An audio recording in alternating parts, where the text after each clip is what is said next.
Guys, it's almost 14 years. 1 November is going to be 14 years since load shedding started.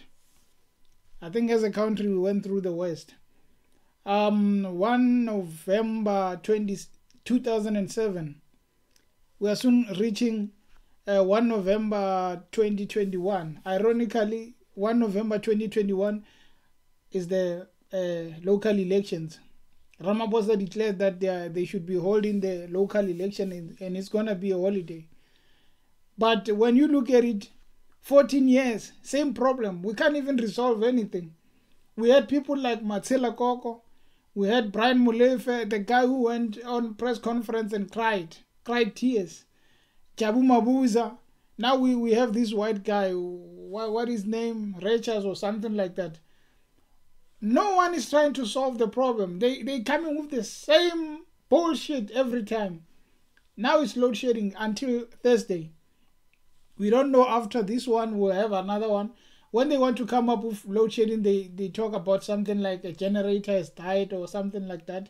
I mean, like, we are over 50 million people. We are paying for this electricity. We shouldn't be worried or crying about load shedding. Some people are busy with important jobs. They need to use their computers and electricity. They can't. And then government is looking to get votes on 1 November. I mean, how long must we cry? Or should we go out and protest as a country so that they can take us serious? But let's look at like this. Before 2007, we used to pay, like if you pay 100 rand, you'll probably get like 130 units or 120 units. Now, you pay 800 rand for electricity. You get like 350 units. It's not even a half. 350 units for 800 rand. And I think it depends on where you stay. We are already paying a lot. We are paying a lot for fuel. We are paying a lot for electricity. These Eskom people, Eskom is the worst organization, I think. The Eskom people, the CEOs and all these guys, they are probably getting big bonuses at the end of the year. For what? What are they fixing? You can't tell me the new CEO is doing something good.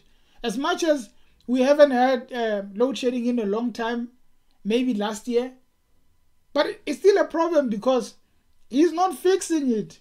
He's probably spending more like that guy Brian Molefe did. And then later on we experience problems. How long must we stand there and think like they're going to solve our issue? That is one of my problems about ANC. Because that's them are the ones who are in government. We must always blame them. They need our vote come 1 November. But we're still struggling. We're still paying a lot. Come on. You're giving people 350. But food is expensive. Fuel is expensive. Electricity is expensive. But corruption is not expensive. What are we to do then? Must we always stay there and feel like, oh, they are going to fix it? They are going to fix it. Our grandparents voted for them. They trust them. We are not our grandparents, by the way. We respect them, but I think we are the youth. We need to stand up and fight for our rights. We can't be used like this by this government. I mean, as I'm speaking now, the light is bad. I don't even have electricity. I'm using a webcam. I don't have electricity because Eskom decided to take it for 2 hours. By the time it comes, whatever you wanted to do, you can't do it anymore because time is gone. And then the next month, you're expected to pay a lot of money for electricity. You're expected to pay a lot of money for water. You're expected to pay a lot of money for fuel. How much is it? It's 18 rand something. We used to pay like 12 rands for fuel. Now it's 18 rand. They don't even have reserves. They sold all of them. Come on. What's wrong with our country? What's wrong with our leaders? If our leaders are not decisive, what are we to do? Yesterday I saw a poster on Twitter about ANC councillors in I think it's in Mohopong. Sorry. These people are all over 60 years, but they are there fighting to be councillors. Over 60 years. They don't even have young people to lead. By the way, in 2007, when load shedding started, if you count the years until now, a child who was born in 2007, they've already reached their puberty stage by now. 14 years.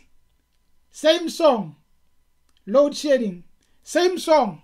We are going to fix it. By the way, and we are providing our neighboring countries with electricity. We are selling them electricity.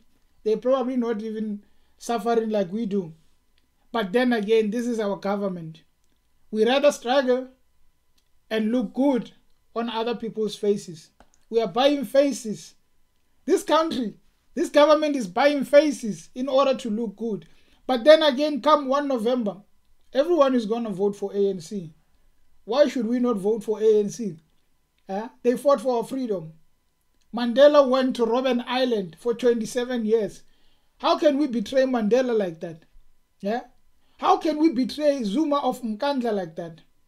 Kgalema Motlanthe like that? How can we betray Ramaphosa, Nazir? How can we betray him like that? Oh my God. We are going to keep saying this until we have nothing to look at. There are no jobs. Like young people, why bother going to university when you know you are not going to get hired? That's our mentality now. Because there are no longer jobs to apply for. They used to say, go and study so that you can get jobs. Now go and study so that you can be on the waiting list. You can be on the waiting list to get hired. You won't get hired. Who's going to hire you? No one is going to hire you because they want money also. Only maybe Tenderpreneur is going to hire you and then they are going to pay you less because they are after money. But then again, this is the legacy of ANC.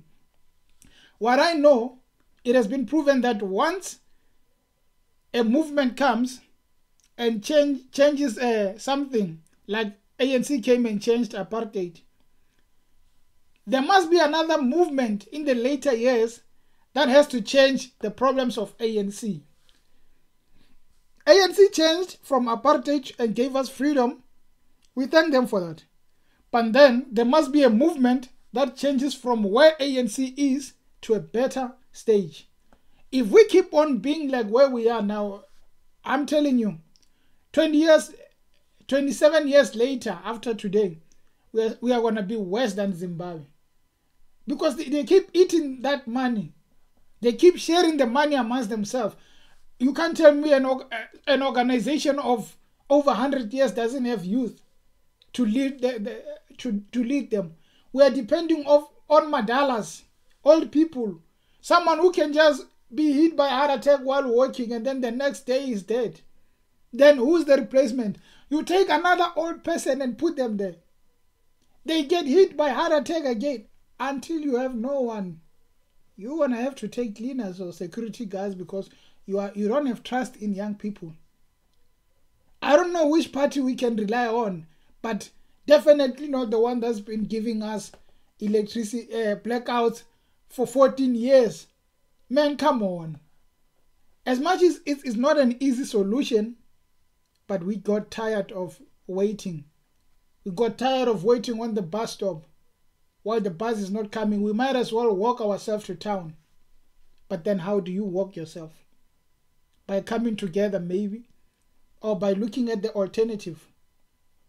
As I said before, we must give other parties a chance. If we take these local elections, we take the municipalities away from the boss, I'm telling you, it's going to be hit hard. And come national elections, something will change. But it might have been too late by then. The only thing we need to do is to stand together and change this. But until then, enjoy the blackouts. Enjoy load shedding. They are saying it's going to end on Thursday. Trust me. The next coming month, oh, no, they are not going to do that. It's election time. They are going to wait for the 1st of November. And then after that, they are going to hit you with stage 4 load shedding because you voted for them. Now they don't need you. Until then, if we don't do anything, we might as well shut up and not do anything and not say anything because There are a lot of young people, clever young people, intelligent young people, all races. Why not come together and brainstorm and come up with a solution? If they can't come up with a solution, these madalas in parliament, all people in parliament busy yabbering about the same thing. If they can't come together, then we must do something about it. We must be the ones who tell them that, hey, move aside. Let young people go there, because you've been talking about the same thing since 1994. Why can't you change things? You failed. TRC, you failed. Now you are looking to fail again. No more, man. Okay. Thank you, guys. And please subscribe to the channel while I wait for electricity to come back. Bloody Eskom.